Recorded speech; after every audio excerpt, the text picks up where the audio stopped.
안녕하세요 여러분, 복지 알려주는 남자입니다.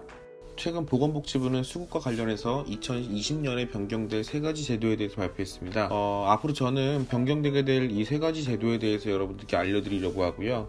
그 첫 번째로 오늘 2020년에 바뀌게 되는 생계수급자 근로소득 공제에 대해 알려드리려고 합니다. 과연 내년에는 어떤 변화가 있을지 함께 알아보도록 하겠습니다.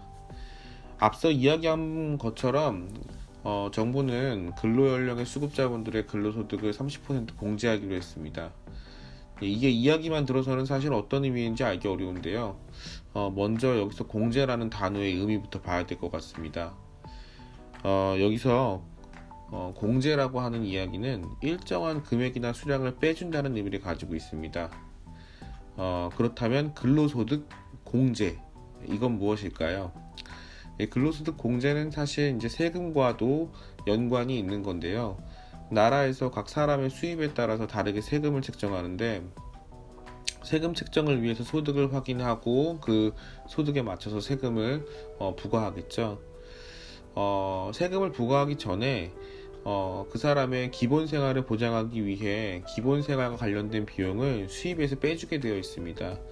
이렇게 빼주는 것을 근로소득 공제라고 합니다. 간단하게 이야기하면은 근로소득 공제라는 것은 나라에서 너가 번 돈에서 이만큼, 기본 생활을 위한 이만큼은 너 생활을 위해서 필요한 거니까 소득으로 인정하지 않을게, 너의 수입이라고 생각하지 않을게, 그러면서 빼주는 걸 이야기합니다. 그런데 생계수급자분들은 사실 정부에서 지원받는 수급비를 받고 있기 때문에 지금까지 근로소득 공제를 적용받지 않는 대상자였습니다. 그래서 생계수급을 받는 분들께서 수입이 생길 경우에는 정해진 수급비에서 그 수입을 빼고 지원해주는 그런 구조였습니다. 근로소득 공제를 받게 된다는 것은 근로소득의 일정 비율을 소득으로 계산하지 않고 수급비를 지원해주겠다는 이야기가 되는 거죠. 다시 말해서 근로소득 30% 공제라고 저희가 맨 처음에 얘기했잖아요. 그 부분은 근로해서 번 돈, 수급자 분께서 만약에 근로해서 번 돈, 그 돈의 30%는 소득에서 빼고 수급비를 책정해서 주겠다는 이야기입니다. 이게 이제 이렇게 설명만 들어서는 사실 조금 이해가 안 될 수도 있거든요. 그래서 제가 실제 예를 들어서 한번 살펴보도록 하겠습니다. 현재 2019년도 생계비를 받는 4인 가구는 138만 4,061원을 급여를 받게 되어 있습니다. 편의를 위해서 130만원으로 계산해 보도록 하겠습니다. 만약 생계수급을 받으시는 분들이 근로활동을 하게 돼서 100만원의 수입이 발생했다면은 기존의 2019년도까지는 생계급여 100만원을 제외하고 30만원만 나오게 되겠죠. 그런데 내년부터는 여기서 30%를 공제해 주게 됩니다. 즉 100만원에서 30%를 공제해서 70만원만 수입으로 인정하고 30%인 30만원은 수급비로 지원해 준다는 겁니다. 다시 말하면 이 가정은 2020년도에는 160만원의 수입이 생겨나는 거죠.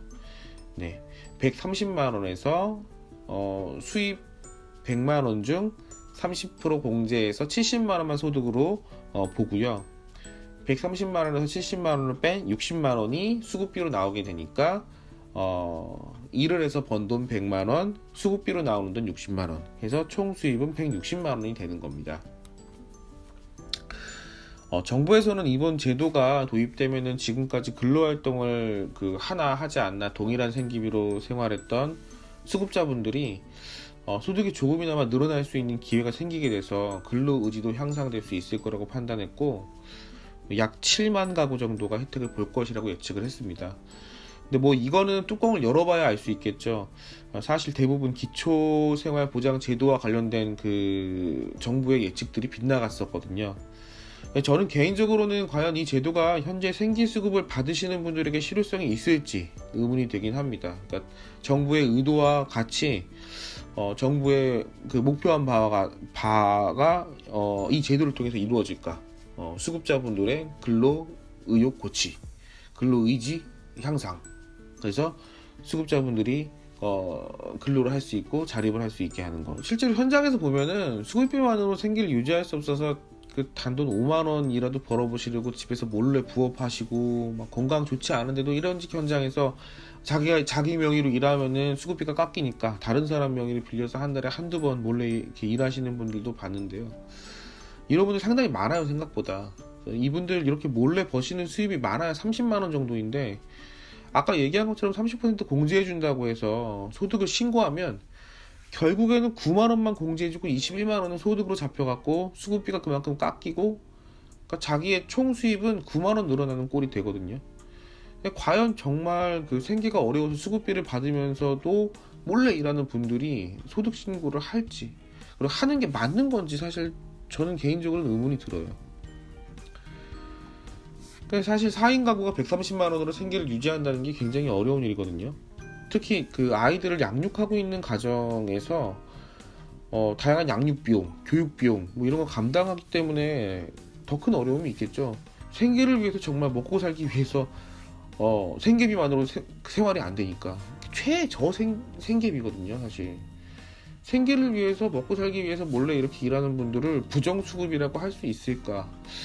근데 저는 이 부분은 우리가 다시 한번 고민해봐야 하는 문제라는 생각이 들어요, 우리 사회가 함께. 반면에 근로능력이 있어서 현재 일하고 있지만 수입이 적어서 생계수급을 받는 분들이 있어요, 실제로. 그런 분들 같은 경우에는 이렇게 이번 제도가 소득 공제가 돼서 30%를 수급비로 더 받을 수 있다라고 하면은 실질적인 소득이 늘어나게 되는 거고, 정말 이분들한테는 도움이 될 수 있겠죠. 아까 제가 맨 처음에 예시 들었던 그 100만원 소득이 있다라고 했을 때 160만원 늘어나는 것처럼 확실히 이런 분들한테는 많은 도움이 될 거라는 생각이 듭니다. 이번 제도를 통해서 좀 일하는 생계수급 가정, 그 중에서도 이제 아이들을 양육하고 계신 생계수급 가정이 조금이나마 좀 도움이 되길 희망해 보고요. 그 신청주의라고 해서 다 신청을 해야 되지만, 이거는 아마도 그 수입 책정을 다시 해서 신청하지 않아도 이미 수급을 받고 계신 분들은 다 지원이 가능한 걸로 알고 있고요. 새롭게 그 수급으로 편입되실 분들은 이런 거 알고 계시면 내가 수급비를 일할 때 얼마나 더 받을 수 있다라는 거를 계산하실 수 있기 때문에 도움이 될 거라는 생각이 듭니다. 다음 시간에는 내년부터 완화되는 부양의무자 제도에 대해서 알아보도록 하겠습니다. 제 영상이 도움이 되셨다면 좋아요와 구독 부탁드리겠습니다. 감사합니다.